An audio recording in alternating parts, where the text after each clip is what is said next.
Hello, Scott from Spicers. First and foremost, I want to congratulate you on the purchase of your StarCraft deck boat. This particular model we're going to go over today, I'm going to give a basic overview of what to expect on your boat.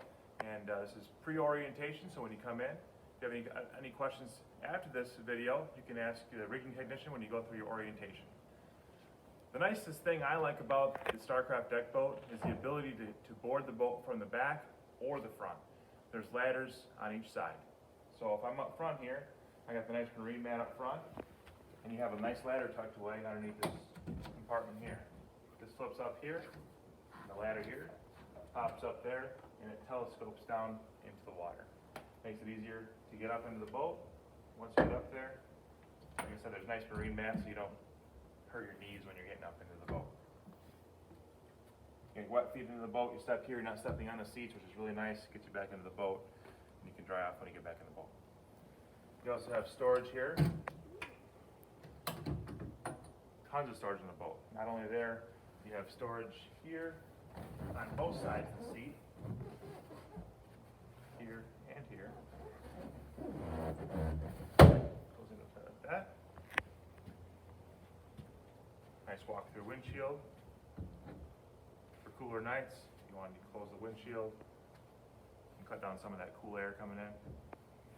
Also, it locks. Once you close the windshield, if you just take these here and lock it into place, it won't bounce around. You keep it open. There's a nice stopper here, just like that. Kind of keeps it open so you can kind of walk in and out. Both captain's chairs here have the flip-up bolster, which is really nice. If I'm sitting here as a captain of the boat, and I have the windshield in front of me, and I have people in front of me, and I want to get up a little bit higher, I take the bolster here in the seat, and I flip it up here.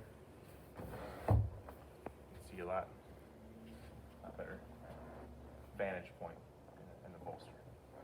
Both chairs have that, so your passenger can do the same thing. More storage in the back all the way around here. In order to flip these up, it could be a little tricky the first time you do it. It's almost like a two-step process. You want to pull it up like that one time, and then it opens up. Put it back, just like that. If you try to lift it up like that, you might ask yourself why it's not opening. It's just a two-step process. This one here, same deal. You see we've got the cover stored in there, which this boat does include a full cover, two-piece cover, which snaps at the windshield. We can show you how to install that when you come in as well. Plenty of cup holders around the boat. As I walk back to the back here, I mentioned at the beginning of the video that you can get on from both sides. Here's the back ladder here. So this operates the same way. You take it like this, just let it fall. These telescope out depending on what your water level is. Nice long ladder. There's a stay put that goes on the end there, just to hold it in spot so it doesn't extend out too much when you're driving. The ski tow bar is on in the back here. Nice sturdy ski tow bar. You can put your ski rope on here for wakeboarders or skiers. You have a nice galley here at the co-captain seat. Little sink here to use. Storage compartment for your wallet, keys, cell phone. More storage in each helm on each side. These doors open on both sides here and here. Full storage underneath each helm, and a huge storage compartment ski locker. If you lift this up, you can put skis in there. You can put life vests, tow rope, whatever you want to put in there. You can put your kids in there if they weren't listening. Over to the helm area here. I'm sitting with the bolster down. I can adjust this seat forward and backward. Put the bolster up for comfort. Steering wheel up and down, however I'd like it. Full gauge package here with your RPM and speedo, your fuel, battery voltage, your depth meter here, and you get your trim. This is a gauge to show where your where your outboard is at as far as up and down when you're using your trim. Your trim up and your trim down. The button to control that is with your thumb here. You'll see up and down. So to trim the engine up, out of the water further, you hit up.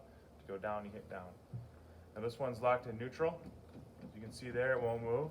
In order to go to neutral, similar to an automatic transmission vehicle, you're going to go ahead and squeeze this red. You're going to put it forward when you want to go to forward. Go back to neutral. You'll hear it lock back into place. Reverse, same thing. You can squeeze it, pull it back into reverse, and that's locked into reverse. Once you get in reverse, you're going to slowly ease it in there, and you'll feel it mesh into gear. Back to neutral like that. On the opposite side of this throttle, you can't see it in the video, there's a button about this big around. You push it in, it's called throttle only. It's going to allow you to move the throttle without actually putting the boat in gear, but the engine will rev up. If you need to do that for any reason at all, the rigging technician will cover that during your orientation. There's also a toggle switch, run and off toggle switch. It is recommended to take the other end of the toggle and put it to your person when you're driving the boat. That way, in case of an emergency, if you fall off the boat, the engine will turn off. Up here on the dash, you'll see the Bluetooth stereo system, the volume controls, power. You can also Bluetooth your phone to it, or cellular device, your iPad or iPod to make music off here. You have your navigation, courtesy lights, docking lights, horn, a couple accessory switches. There's even a switch to turn the radio power on and off. And also there's a couple of USB ports. So we know that a lot of things today take USB to charge or to operate. You have storage underneath the steering wheel here. Nice spot to put your personal items, like I said, maybe a wallet or some car keys. You don't think about that stuff when you take the boat to the boat launch, and now what do you do with your car keys? There's not really a lot of places to put it, but there's nice storage right underneath there. The next thing I want to touch on is the bimini. Okay, it's currently folded up. To operate the bimini, you're going to unzip this all the way on each side, right? There's zippers on each side here and here. This is just a boot. It's a boot that holds the bimini in place to make sure it doesn't fly all over the place. Once you remove the boot, the bimini is kind of free. And then you take this here, this arm, and you can pop it off there, and you pull it forward, okay? When you pull that forward, the foot here is going to lock, and come up forward, and it's going to lock into right here, okay? That foot is going to match up to here, which is going to expand your bimini, and you're going to have a nice sunshade. Other than that, pretty much covered everything at all. You have speakers all around the boat. If you have any other questions from this video, feel free to run it by your rigging technician when you come in here for your orientation. We look forward to seeing you soon. Thanks again.